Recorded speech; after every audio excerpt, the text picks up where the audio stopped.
Magandang umaga, tanghali, hapon, gabi sa Zodiac Sign na Libra with the Air Elements Lola Baby. Nagpapakilala, isang subscribe, likes, and share lang po. Bibigyan ko kayo ng general reading sa buong buwan ng April. Timeless po ito. So let's see the energy surrounding you. Okay? So, your first energy, ito ang tinatawag na the Taurus, the Venus. Okay? Since ito ang tinatawag the month of Taurus, Venus, di ba? So, it's more about focus. Okay? The ship, teka't may lumipad na card. Sandali ha. Focus, ship, pagpapayaman. Focus ka lang, di ba? Sa iyong tinatawag na wealth. Okay? Keep up the great work. Whatever is this you are doing, keep up the great work. Okay? Yan. So, ito yung tinatawag, you are the alchemy, okay, of your life. It's like a transform. You can transform your life, you can transform the environment, di ba? Yan. Kita mo dito, di ba? Since April is, it's all about tinatawag na the shift, okay? Yan. Focus. Yan ha. Okay. So, let's see.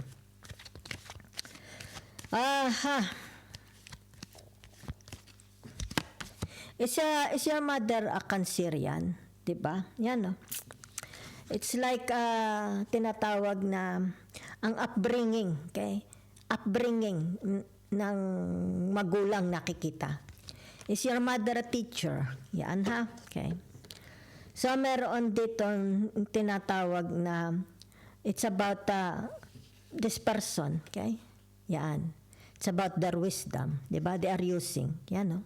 It's like ito yung tinatawag na your skills, your trade, di ba?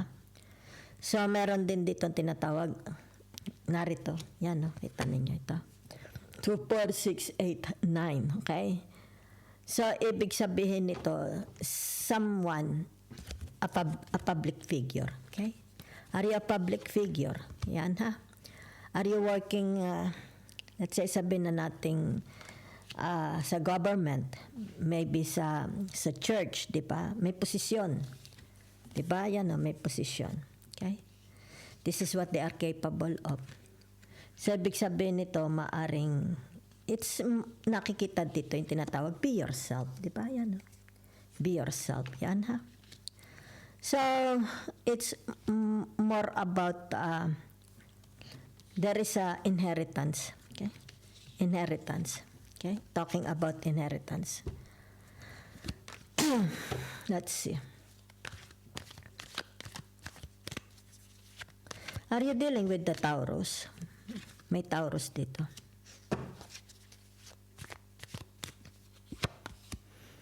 3, 6, 7. Okay? Ito ang tinatawag na use your best judgment. Okay? Because number 7 is all about intuition. It's all about your instinct. Use your best judgment. Okay? Yan. Kaya ito. Diba? Okay. So, let's see. Ano pa? So, meron dito, okay? Tinatawag na, it's like, meron dito. Ito ha, yan. Oh. Negotiations, okay? Papasok. Kontratahan ito. Diba? Yan, oh. Kita mo. Kontratahan ito. Ito na ha, yan. Negotiation. Kung ano man ito, okay? Maaring sabihin na nating papasok sa isang you and them ang nakikita ko, 'di ba? Yan, kailangan black and white. Merong permahan, okay? Yan.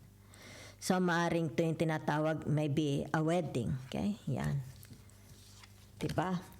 Or maybe tinatawag partnership, yan ha.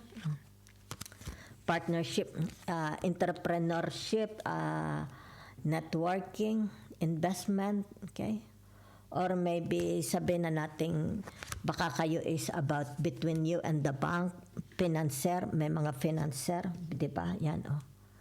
So, maaring kailangan ito dahil lumabas ito. Maaring ito ay financial needs, di ba? So, kailangan niya ng puhunan, kailangan niya ng dagdag, okay? Maaring kailangan sa bahay, maaring sa pagpapagawa ng bahay o magtatayo ng negosyo, maaring tinatawag kasi lumabas ito, di ba? Maaari it has something to do about schooling ng children, di ba? Maybe it has something, bibili ng sasakyan, di ba? Yan ha, maaring magpapaayos ng bahay, renovation, okay? Or maaring tinatawag travel. So, kailangan nito yung tinatawag na it's like additional funds, additional money, okay? Maaring uutang, diba? So, kaya dito lumabas yung tinatawag na negotiation, okay? Yan. Kailangan black and white. May pipirmahan, okay? So, yeah, are you very close to your mother, okay? Are you very close to your mother? Yan ha. Okay? Is your mother, it's like tinatawag na teaching you, di ba? Yan. Maybe religion, di ba? Very, very feminine. Next, the six of wands, okay? A public figure. Meron talaga ditong public figure, okay? Public face. Nakaharap tinatawag na lagi siyang nakaharap sa tao, di ba? Maybe a consultant, a police, a lawyer, di ba? Yan, no? Nakaharap lagi, okay? So, maybe ikaw yan or ano, di ba? So, meron ditong tinatawag na this person, di ba? Is very, very intelligent, okay? Very, very intelligent. Yan na. Meron ditong, ay nako, ang dami nagpatakan. Sandali. Ano ba naman yung nagpatakan? Ang dami. Sandali. Naubos na oras ko eh. Okay. The four of cups. Okay. Meron ditong the four of cups. Hindi ko pwedeng basahin lahat-lahat. Okay. So, ano itong the four of cups na ito? Ibig sabihin nito, yan ha. Yan, di ba? Hindi siya presence, okay? Ibig sabihin may umalis sa bahay. Is your mother dead or deceased, di ba? Yan, the four of cups, okay? So, maaari ito yung tinatawag na confine, maaring mako-confine sa ospital kung sino man ito, ha? Member of the family, maybe ikaw, kung sino man ito. Mako-confine sa hospital, okay? So, naririto ang tinatawag na the nine of cups. Yan ha.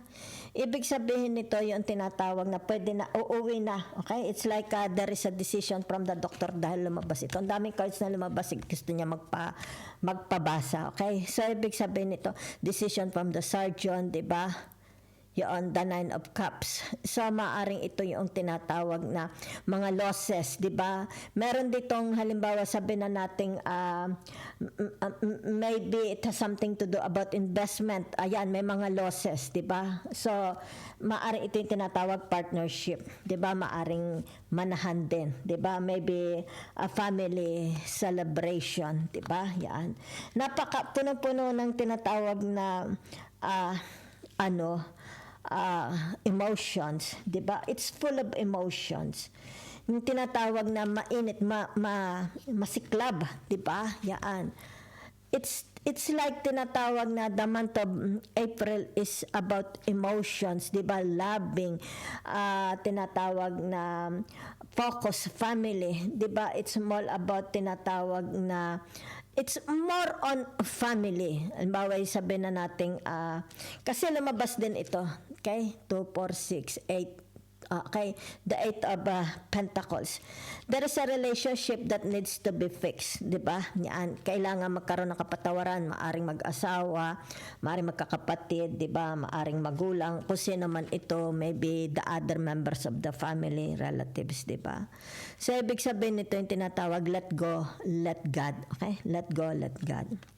So, whatever is this, it's this yung tinatawag. Kung sino man itong mga others, ito'y others na ha.